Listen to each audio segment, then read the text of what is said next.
Salam alaikum Ateldi, désolé, bonjour. Bon, on va parler de Baba Merzoug, le canon qui est en France algérien, donc qui est en France à Brest depuis 1833. Bon, j'avais fait une vidéo en janvier 2021, ça fait un bon moment, où je proposais, par provocation, de planter un drapeau algérien sur ce canon. Bon, on va voir déjà ce que c'est ce canon. Ce monument, que les Français appellent la consulaire et que les Algériens appellent Baba Merzoug, est un monument qui a été installé à Brest en 1833 pour commémorer la conquête d'Alger par la France en 1830.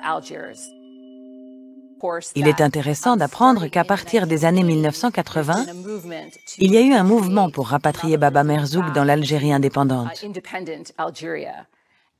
Un journaliste a écrit un livre intitulé « L'épopée de Baba Merzoug, le canon d'Alger » et a amorcé un mouvement pour essayer de rapporter le canon à Alger. Bon, d'abord un peu d'historique. Ce qu'il faut savoir, c'est qu'il est sorti des fonderies NHS à Alger, Bab el Oued, en 1542. Il a été construit. Alors pour l'époque, c'était une pièce d'artillerie assez exceptionnelle qui protégeait donc Alger des envahisseurs qui ne manquaient pas. Donc de 1542 jusqu'en 1830, et encore en 1830, la France a attaqué par Sidi Fredj et non pas directement par Alger, le port d'Alger, justement à cause de Baba Merzoug. Alors, donc il avait une portée de 5 km quand même, ce qui était beaucoup pour l'époque. Et à l'époque quand même, les Algériens, on peut dire qu'ils étaient les maîtres intraitables de la Méditerranée. Donc 1542, ensuite plus d'un siècle après, il y a eu des pactes avec les Anglais, les Hollandais, donc des pactes de non-agression avec les corsaires algériens. Et à l'époque de Louis XIV en France, le roi Soleil, c'est vrai que souvent il y avait des bateaux français qui étaient capturés. Les Européens donc capturés étaient réduits à l'esclavage, etc. Donc, bon, c'est vrai que la France, quand même, elle avait des griefs contre l'Algérie à ce moment-là. Et c'est je crois, en 1671 que la France envoie une expédition, donc des bateaux, pour attaquer Alger, pour en finir justement avec ces attaques contre ces bateaux. À ce moment-là, Alger, donc avec le canon Baba Merzoug, bombarde les bateaux français et aussi accroche le consul d'Alger qui s'appelait le Vacher au canon pour voilà, menacer de l'envoyer à la mer comme boulet. Donc les Français repartent à ce moment-là, donc on est en 1671. Voilà. Il y a eu d'autres expéditions où il y a eu un autre consul, où je sais plus, je sais plus exactement là, je peux pas vous dire, je l'ai pas sous les yeux. Mais enfin, ils ont réitéré les Algériens de mettre d'autres personnes au bout du canon pour les envoyer à la mer, ce qui fait que finalement, à l'époque, c'était un amiral, le chef amiral de l'armada française qui s'appelait Victor Guy Duperré, voilà, qui n'avait pas oublié l'amertume historique de la marine française, qui, après la conquête, donc l'attaque de 1830 contre l'Alger, ramène le canon en France et le fait ériger à Brest. Donc il s'appelle la consulaire en souvenir de ce consul qui avait été mis au bout du canon de Baba Merzoug. Voilà pourquoi il s'appelle la consulaire en France. Alors bon, maintenant on est en 2022. Quand allons-nous récupérer Baba Merzoug? Nous exigeons de le récupérer, ce n'est pas une simple demande. Voyons un petit peu où on en est aujourd'hui.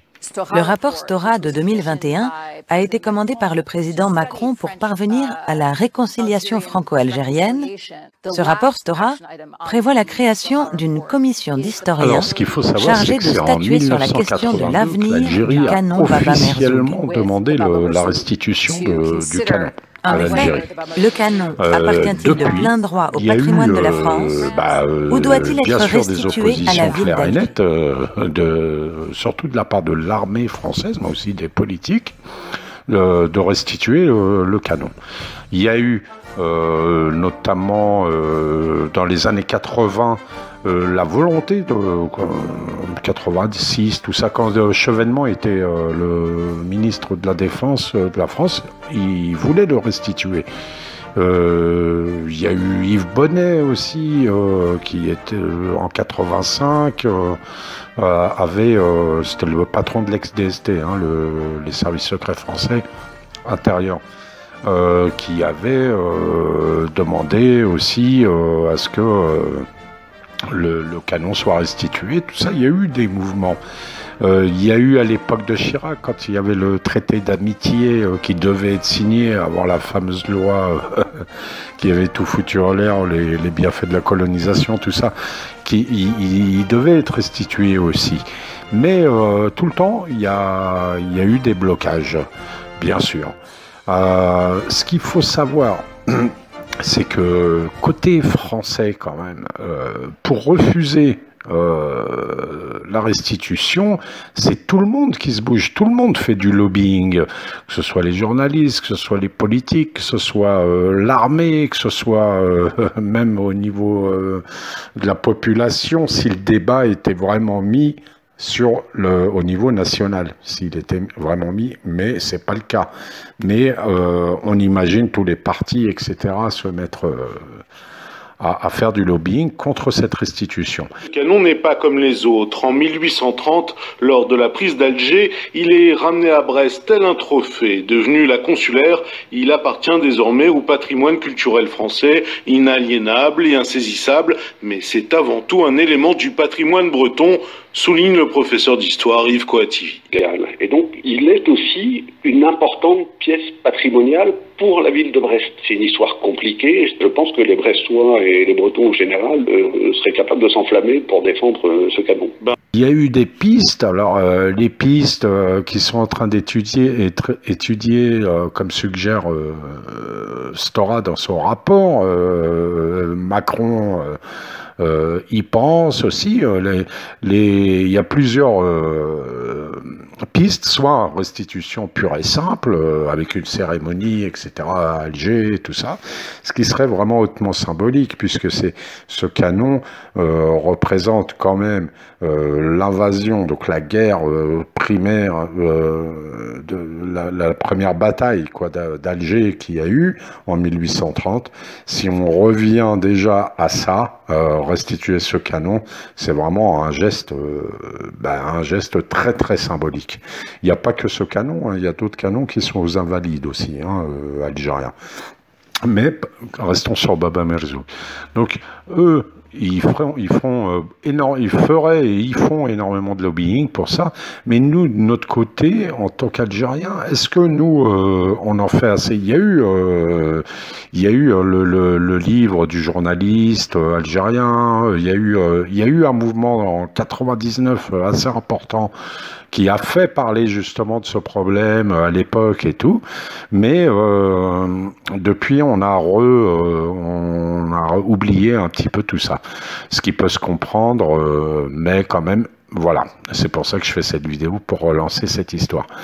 Moi, à mon avis, toujours avec mes idées, alors je disais, il faudrait planter carrément un drapeau sur le truc, mais ça c'est hyper difficile à faire, qu'un Algérien, comme le drapeau algérien est partout, bientôt même sur la Lune peut-être, pourquoi il ne serait pas sur Baba Merzoug à Brest, ce qui provoquerait évidemment un buzz national en France et en Algérie, évidemment, mais personne ne peut faire ça.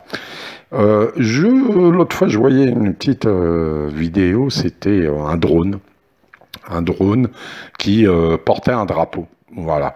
Et je me disais, mais et pourquoi pas faire ça? C'est mon idée. Un drone, le faire survoler le canon de Baba Merzoug au-dessus de l'arsenal de Brest en France. Et filmer tout ça, évidemment, pour créer le buzz et relancer ce débat. Voilà, je ne sais pas ce que vous en pensez. Parlons-en dans les commentaires. Maslama, à bientôt. Inch'Allah.